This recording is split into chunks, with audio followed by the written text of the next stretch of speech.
युवकांकडून होत नाहीये असं नाहीये, बऱ्यापैकी लोक लिहित आहेत सुद्धा. आणि ह्या गोष्टी आता आपल्यापर्यंत पोहोचल्यात की काय जगभरात चाललंय. काय होतं की आपण स्वतःच्या कन्व्हिनियन्स नुसार, सोयीनुसार विचार करत असतो आणि आपल्याकडे जगभरातल्या सगळ्या गोष्टी आल्या आहेत त्यावेळेला आपण जागतिकीकरणाबद्दल बोलत असतो की आम्ही जागतिक झालो. पण ज्या वेळेला आपल्या कोकणातली सर्वात जास्त मुलं, तरुण मंडळी, मोठी माणसं ही बाहेर जाऊन काम करत असतात मिडल ईस्ट मध्ये, आणि मिडल ईस्ट मध्ये कुठेतरी नरसंहार होतोय ज्याच्यामध्ये आतापर्यंत 18,000 लहान मुलं मेलेत, जे युथ त्यांनी सांगितलं, किंवा भारताने जे जवळपास 200 वर्ष भोगलं ते आता कुठला तरी एक देश भोगतोय आणि त्याच्याबद्दल बोलणं ह्याच्यासाठी पुढे येत नाही लोक. तर ते आपल्याला, मला वाटतं की गैरसोयीमध्ये जाणं आणि विचार करणं हे खूप गरजेचं आहे. मुलं विचार करतायत. चिपळूणमध्ये ज्यावेळेला मी हा कार्यक्रम घ्यायचं म्हटलं, विरोधही झाला, भरपूर धमक्यांचे फोनही आले. हे तुम्हाला ऐकून खूप वाईट वाटेल की लहान मुलांच्या मरणावरती जर तुम्ही शोक केला तर त्याच्यावरती आता बंदी आहे आणि ती तुम्हाला सर्वत्र दिसेल. असं काहीतरी करून पहा म्हणजे तुम्हाला कळेल. पोलीस स्टेशनच्या किती फेऱ्या माराव्या लागतात, तुमच्या पाठी सगळ्या गोष्टी लागतात. पेपरमध्ये तुमचा नक्षलवादी म्हणून उल्लेख येतो. म्हणजे माझ्या आईने एक दिवशी पॅनिक होऊन मला फोन केला आणि सांगितलं की तुझ्या विरोधात पेपरमध्ये एक हे आलंय, बातमी आली आणि त्यात तुझ्यावरती जनसुरक्षा कायद्याअंतर्गत कारवाई व्हावी अशी मागणी केली जाते. तर ती आधी पॅनिक झालेली. जसं सर म्हणाले की युवक निडर असतो, तर अर्थात निडर असतो, पण एका ठराविक पॉइंट नंतर आपल्याला भीतीही वाटते. पण घरातल्यांनाही शांत करायचं होतं. आईला एवढंच म्हटलं की काही घाबरू नकोस, काही होत नाही. तिला म्हटलं की लॅमिनेट करून ठेव बातमी, उद्या सर्टिफिकेट म्हणून वापरता येईल. तर ही गोष्ट आहे की चिपळूणमध्ये सुद्धा माझ्यासारखे विचार करणारे लोक सुद्धा आहेत, विरोध करणारे अनेक आहेत, आणि नंतर मला भेटायला सुद्धा अनेक लोक आलेली आहेत. आतापर्यंत जे काही आपलं डिस्कशन चालू आहे की युवा पिढी काय लिहिते, काय विचार करते, तर मला वाटतं ह्याच्यामध्ये युवा पिढी भरपूर लिहिते. काही लोक असं म्हणतात पूर्वीची गाणी वगैरे खूप सुंदर होती, आता त्या प्रकारची गाणीही निघत नाहीत. तर मला वाटतं गाणी बनवणारे ही खूप आहेत, चांगल्या गजल सुद्धा निघता आहेत. आता काय झाले की लिहिणारे आणि गाणारे भरपूर झाले, त्याच्यामध्ये सिलेक्टिव्ह काही गोष्टी आहेत त्या आपल्याला बघता येत नाहीये. ही एक गोष्ट आहे. आणि दुसरी एक महत्वाची गोष्ट अशी आहे की थर्ड पार्टी कुठे लिहिते आपल्याबद्दल, आणि तो एक मला वाटतं मोठा धोका आहे आपल्या संस्कृतीचा, भाषेचा, की आपल्या ठिकाणी ज्या गोष्टी आहेत त्याच्याबद्दल बद्दच कोणीतरी लिहितं. जे प्रसाद पण म्हणाला, सर पण म्हणाले की देवरायांवरती आता बीबीसी मध्ये एक हे आले, त्याच्यामध्ये सगळी पुण्याचीच लोक आहेत, देवरायांबद्दल, चिपळूणच्या देवरायांबद्दल, कोकणातल्या देवरायांबद्दल लिहित आहेत.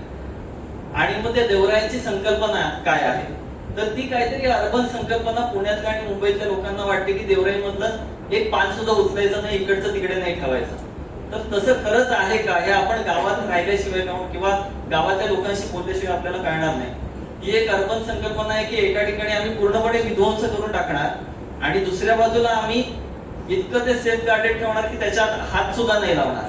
तर आपल्याकडे अशा देवरायाही आहेत की ज्या ठिकाणी पालापाचोळा पारंपरिकरित्या काही कुटुंबांकडून उचलून रात जाळण्यासाठी म्हणून वापरला जातो. किंवा सिंधुदुर्गात अशी एक देवराई आहे कोणती, जिथे सुरंगीची फुलं घेतात, आसोली नावाचं गाव आहे, तिथली सुरंगीची फुलं घेऊन त्याचा वळेसार करून बाजारामध्ये जाऊन विकतात आणि एक सस्टेनेबल इकॉनॉमी चालू आहे. सो देवराईची काहीतरी फंक्शनॅलिटी सुद्धा आहे, ती तुम्हाला समजणार नाही जर तिथल्या मुलांनी, तिथल्या लोकांनी देवराई संकल्पना त्यांच्या दृष्टीतून मांडली नाही. तर मुळात देवराई हा शब्द सुद्धा कुठून आला, पुण्यातल्या लोकांना वाटतं म्हणून त्यांनी या संकल्पनेला देवराई हे नाव ठेवलं आणि आपण सुद्धा प्रचलित भाषेमध्ये देवराईच म्हणायला लागलो. पण आपण गावामध्ये जाऊन विचारलं की तुमच्या गावातली देवराई कुठे आहे, तर कोणालाही सांगता नाही येणार, कारण आपल्याकडे देवराई हा शब्दच वापरला नाही जात.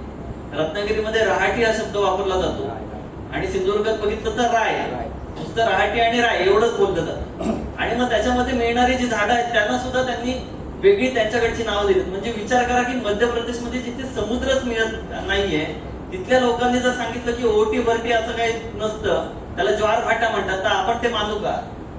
तर इथली जी झाडं आहेत आपल्या देवराईमध्ये, चांगलं वेल नोन आता झाड आहे सीता अशोक नावाचं. सीता अशोक हे नाव प्रचलित झालंय कारण पुण्यातले लोक त्याला सीता अशोक म्हणतात. का तर म्हणे सीता त्या अशोक वाटिकेत बसलेली होती. आता ही मायथॉलॉजी आमची नाहीये, ही पेशवांची असेल, ते आम्ही पेशवा नाही आहोत. तर आपल्याकडे त्या झाडाला काय म्हणतात, त्याला हसगी म्हणतात. आपली काहीतरी मायथॉलॉजी आहे ना त्याच्या पाठी. त्याला हसगी का म्हणायचं, ते फुलं आहेत त्याच्यावरून काही हसगी नाव पडलं असेल का? त्या प्रत्येक झाडाला त्याच्या कॅरेक्टरवरून नाव पडलेले आहेत. किंवा पोस्ट मॉन्सून मध्ये आपल्या रत्नागिरीवरती साड्यांवरती एक छान फुल येतं, निळ्या रंगाचं फुल असतं, त्याला परत सीतेची आसवा नाव ठेवलं. हे सीतेचं ऑब्सेशन काय आहे मला कळलेलं नाहीये. पण गावामध्ये, आमच्याच गावामध्ये ज्यावेळेला मी विचारलं गुराख्यांना की ह्याला तुम्ही काय म्हणता, तर कावळ्याचे डोळे म्हणतात. तर कावळ्याचे डोळे काय वाईट शब्द आहे का? किंवा ते ऑर्किड येतं, त्याला काहीतरी सीतेची वेळी, तर आपली लोक कोल्ह्याचे शेपूट म्हणत असतील. तर अशी लोक ज्यांचा काही संबंध नाही आपल्या पर्यावरणाशी, ते काहीतरी इंटरप्रेट करतात आणि हे धोकादायक आहे. म्हणजे आपल्या साहित्यासाठी सुद्धा धोकादायक आहे. ज्यावेळेला आपण म्हणतो की मराठीला ताकद मिळाली पाहिजे, तर मराठीला ताकद कधी मिळणार, तर ज्या वेळेला इथल्या बोलीभाषा ज्या आहेत त्या जपल्या जातील त्यावेळेला मराठीला ताकद मिळू शकेल. तर अशी गोष्ट नाहीये की साहित्य मी तेवढं वाचलेलं नाहीये, पण साहित्य अशीही आहेत की पुस्तकं बोलीभाषेमध्ये लिहिली गेलेले आहेत. जसं की एक उदाहरण आहे हमीद दलवाईंनी जे इंधन पुस्तक लिहिलंय, पण त्याच्यामध्ये एक गोष्ट आपण बघितली असेल तर डायलॉग्स हे कोकणी भाषेमध्ये आहेत, मुस्लिम कोकणी भाषेमध्ये आहेत. मूळ जी पुस्तकाची प्रस्तावना आहे ती सगळी मराठीमध्ये आहे. तर मला वाटतं आता ही वेळ आली की जर मराठीला मजबूत करायचं असेल तर पूर्णपणे रिव्हर्स विचार करायला पाहिजे. आणि एक वेळ अशी असली पाहिजे, ती हिंमत आजच्या साहित्यिकांनी, आजच्या तरुणांनी एवढी दाखवायला पाहिजे की मूळ पुस्तक हे कोकणीतून आलं पाहिजे आणि त्याच्यामधले जे डायलॉग्स आहेत ते कोणतरी मकरंद आणि चिन्मय कोणतरी आपापसात छान गोडगोड मराठी भाषेत बोलतायत आणि ती सुद्धा किती छान हसण्याची भाषा आहे हे प्रेझेंट करता आलं पाहिजे. जे हे लक्षात घेतलं पाहिजे की आपली बालकोटी भाषा किंवा आपली कोकणी मुस्लिम भाषा ही काही हसण्याची भाषा नाहीये. याच्यामध्ये आपण रडतो सुद्धा, याच्यामध्ये जेलस फिलिंग सुद्धा होते. ती आपली एक्सप्रेसिव्ह भाषा आहे आणि त्याच्यामध्ये आपण शिव्या पण घालतो. आता एक ट्रेंड चाललंय की पूर्वीचे जे काही आपले हे आहेत, नमन असेल किंवा शक्तितुरा असेल किंवा दशावतार असेल, ह्याला संस्कृतायझेशन करण्याची गोष्ट चालली. आणि संस्कृतायझेशन म्हणजे काय, तर बिलो द बेल्ट आम्ही कोणतेही जोक्स मारत नाही, आम्ही खदलवत नाही तर आम्ही बदलवतो, असं काहीतरी नवीन प्रचार सुरू झालाय. पण ऍक्च्युली पूर्ण दिवस काम केल्यानंतर शेतकऱ्यांना खदलवण्यासारखंच काहीतरी पाहिजे, तर बदलवण्यासारखं वगैरे नको आहे, हे समजून घेतलं पाहिजे आपण. तर या सगळ्या ह्याच्यामध्ये एक संस्कृती ही होती आणि त्या शिव्या देण्यामध्ये सुद्धा किंवा त्या खदलवण्यामध्ये सुद्धा एक जेंडर अनबायसनेस होता. तो आता जेंडर बायसनेस आलेला आहे आणि काहीतरी संस्कृतीच्या गोड गोष्टी आपण सांगतोय. म्हणजे आपल्याकडे ज्या शिव्या दिल्या जायच्या पूर्ण मराठी साहित्यामध्ये, मला आहे की नाही माहिती नाही, पण बापावरून शिवी घालणं, नाहीतर इतर मराठीमध्ये पूर्ण जर आपण बघितलं तर आई बहिणीवरून घाणघाण शिव्या घालणं, हे आपल्याकडे सर्वात छपरीपणे बघितलं जातं. पण आपली मुळात जी प्राचीन शिवी आहे ती बापावरून आहे आणि ती आपण विसरत चाललोय आणि त्याला संस्कृतायझेशनचं नाव देतात. आता या स्टेजची जी गरिमा आहे ते लक्षात घेऊन मी तो शब्द वापरणार नाही, पण तुम्हाला ते सगळ्यांना तो शब्द माहिती आहे. पक्षी निरीक्षण आम्ही करतो, पक्षी निरीक्षक आहोत, पर्यावरण प्रेमी आहोत, त्यामुळे बाज हा एक माझा आवडता पक्षी आहे. बाज हा माझा आवडता पक्षी आहे. मला असं वाटतं की पूर्णपणे रिव्हर्सल विचार ह्या सगळ्याचा झाला पाहिजे. मूळ जे पुस्तक आहे ते कोकणीतलाच यायला हवंय आणि त्यातला जे डायलॉग असतात ती सगळी आपल्या गोड मराठी, ज्याला प्रमाण भाषा नावाची जी एक बोली आहे त्याला आपण डायलेक्ट म्हणून रिस्पेक्ट करूया ना.